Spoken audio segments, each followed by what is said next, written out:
المتقين والصلاة والسلام على رسوله النبي الكريم ومن تبعهم بإحسان إلى يوم الدين. محترم سامعین و سامعات، آج کے قیام اللیل میں سورۃ النساء کی تلاوت کی گئی ہے، اور اس سورت میں اللہ رب العالمین نے ازدواجی اور عائلی زندگی کے تعلق سے باتیں بیان کی ہیں.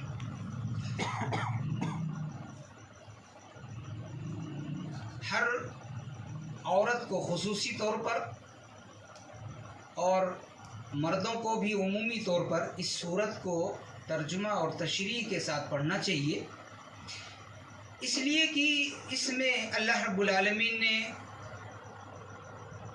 دونوں کے تعلقات کے تعلق سے بہت ساری باتیں بیان کی ہیں.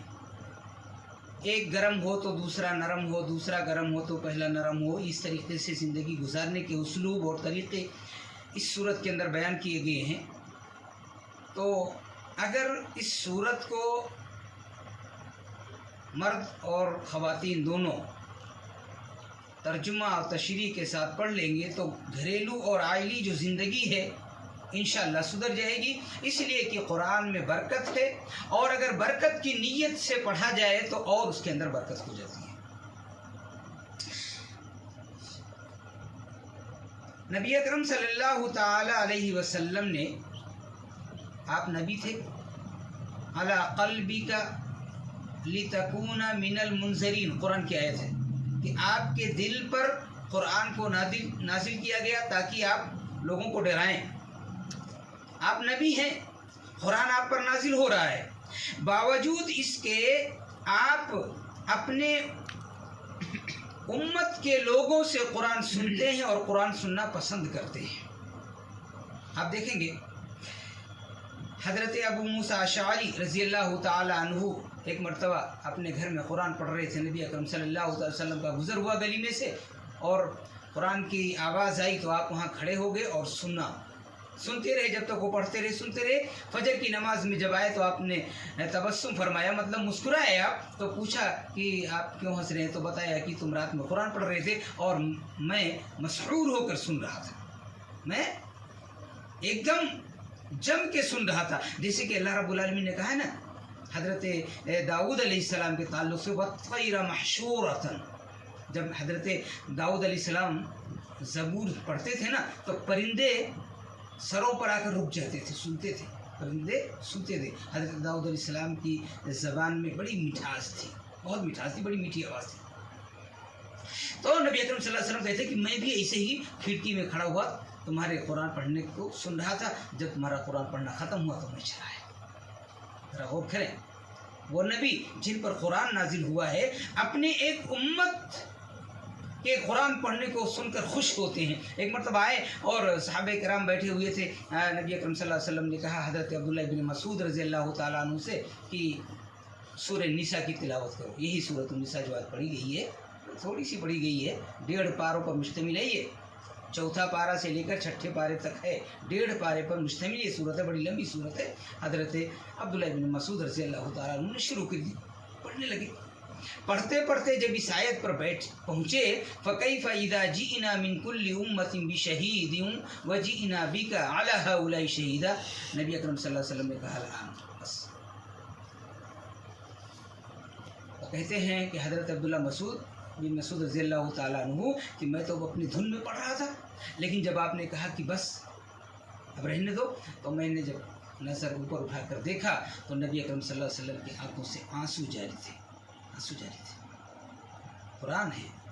کیا کہہ رہا تھا اللہ رب العالمین؟ یہ کہہ رہا ہے کہ فَكَيْفَ إِذَا جِئْنَا مِن كُلِّ أُمَّةٍ بِشَهِيدٍ، اس وقت کیا ہوگا جب ہر قوم میں سے، ہر امت میں سے ہم گواہ لا کر کھڑا کریں گے اور ان گواہوں پر آپ کو گواہ بنا کر کھڑا کریں گے. نبی اکرم صلی اللہ علیہ وسلم رو رہے تھے. ابھی ہم لوگ ہوتے تو کیا ہے، آپ کی گواہی دینے کے لیے ہم کو کھڑا کر دیا تو ہم کو خوشی ہوگی، دیکھو ہم کو کھڑا کر دیا گیا. لیکن نبی اکرم صلی اللہ علیہ وسلم آپ بڑے رؤوف الرحیم ہیں، بڑے نرم ہیں، بڑے رحم والے ہیں.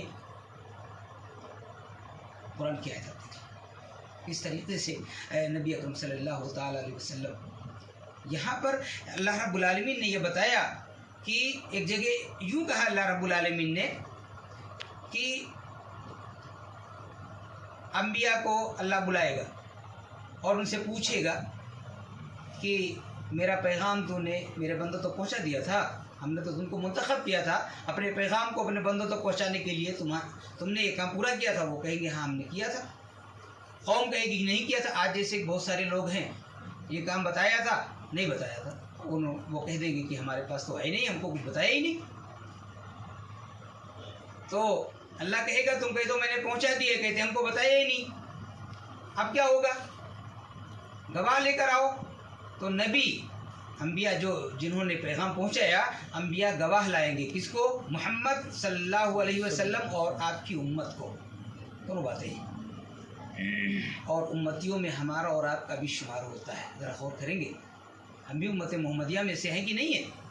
کلمہ لا الہ الا اللہ محمد رسول اللہ صلی اللہ علیہ وسلم ہم لوگ بھی پڑھتے ہیں نا، تو ہم لوگوں کو بھی تو قرآن پڑھنا چاہیے کہ کل جب انبیاء کے بارے میں گواہی دینے کی بات آئے تو ہم بھی تو کھڑے ہو سکے۔ یہ جذبہ نہیں ہے، خالی یہی ہے کہ بس دن بھر محنت ہی کرتے رہیں، دن بھر محنت ہی کرنا ہے، یہ کوئی اچھی بات نہیں ہے۔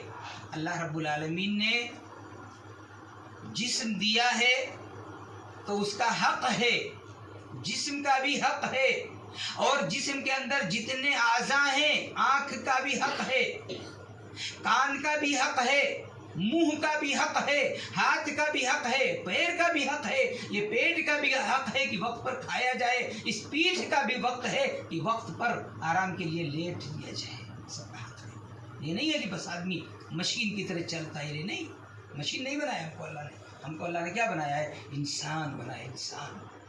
اور انسان یہ دنیا کی تمام مخلوق میں سب سے بہتر مخلوق ہے۔ اللہ نے کہا لقد خلقنا الانسان فی احسن تقویم، ہم نے انسان کو بہترین ڈھانچے کے اندر پیدا کیا ہے، ہم کو مشین نہیں بنایا اللہ نے، ہم بس مشین ہی بن جائیں اور مشین کی طرح سے کام کرتے نہیں۔ اللہ رب العالمین نے بہت سارے حقوق ہم پر واجب الادا کیے ہیں، وہ حقوق ہم کو ادا کرنا ہے، اور نہیں تو کل قیامت کے دن جائیں گے تو پریشانی ہوگی۔ دیکھیں نبی کہیں گے محمد صلی اللہ علیہ وسلم کو گواہی کے طور پر پیش کرتا ہوں، اور ان کی امت کو ہم اور آپ بھی ہیں۔ ذرا غور کریں کہ ہم لوگ کتنا غلط کام کرتے ہیں۔ قرآن نہ پڑھ کر حضرت عمر رضی اللہ تعالیٰ عنہ نے ایک حدیث بیان کی تھی، وہ حدیث میں آپ کو بتا چکا ہوں، لیکن آج پھر بتا دوں، چونکہ یہ قرآن کا مہینہ ہے، رمضان کا مہینہ تو ہے لیکن یہ قرآن کا مہینہ ہے۔ اس مبارک مہینے کو جو برکت ملی ہے، جو عظمت ملی ہے نا، اسی قرآن کی وجہ سے ملی ہے۔ اسی قرآن، ہم روزہ رکھ لیتے ہیں کہ چلو روزہ رکھیں گے، روزے کا مہینہ ہے، لیکن روزے کو جو برکت ملی ہے کس کی وجہ سے؟ قرآن کی وجہ سے۔ قرآن ہم نہیں پڑھتے، بہت غلط کام کرتے ہیں۔ حضرت عمر رضی اللہ تعالیٰ عنہ نے بیان فرمایا کہ اس کا ایک سرا اللہ رب العالمین کے ہاتھ میں ہے، جو قرآن کو پکڑے گا، قرآن کو پڑھے گا تو وہ بلندی پر چڑھے گا، اس لیے کہ اللہ بلندی پر ہے، اور قرآن کا ایک سرا اللہ رب العالمین کے پاس بلند ہے، بلندی پر ہے، تو آدمی بلندی پر چڑھتا جائے۔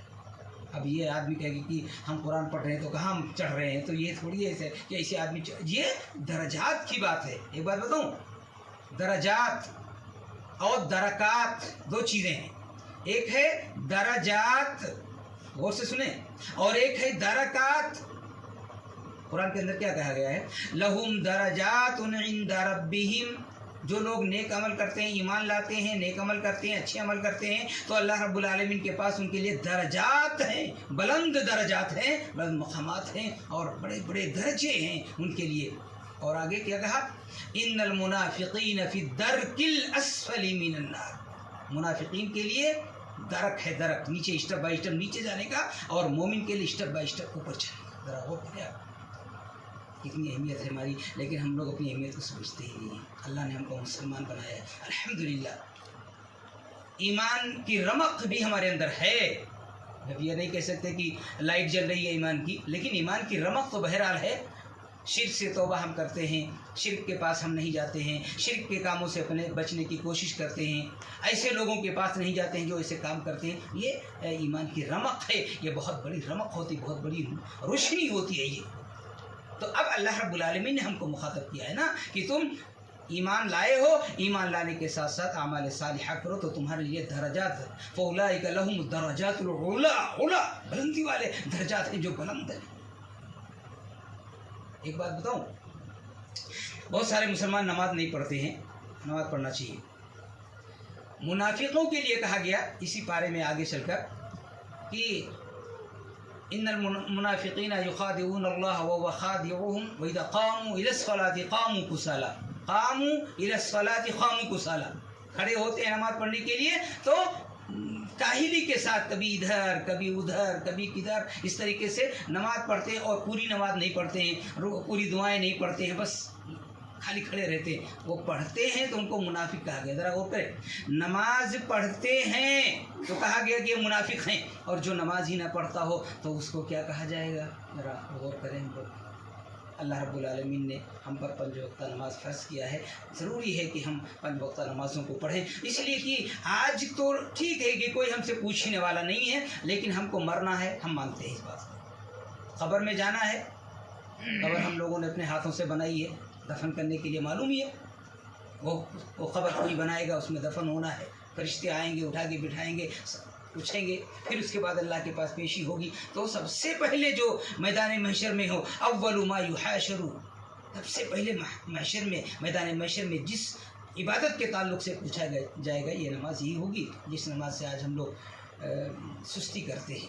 سستی نہیں کرنا چاہیے، نماز پر وقت پڑھنا چاہیے۔ ہاں موقع نہیں ملتا ہے، جب موقع ملے آدمی نماز پڑھ لے، لیکن کوشش کرے کہ آدمی نماز کو وقت پر پابندی کے ساتھ اور ممکن ہو سکے تو جماعت کے ساتھ پڑھے نماز، اس لیے کہ اللہ رب العالمین نے مومنوں پر نماز جماعت کے ساتھ پڑھ دیا۔ تو یہ دیکھیں بہت ساری باتیں ہیں جو آتی رہتی، انشاءاللہ آتی رہے گی۔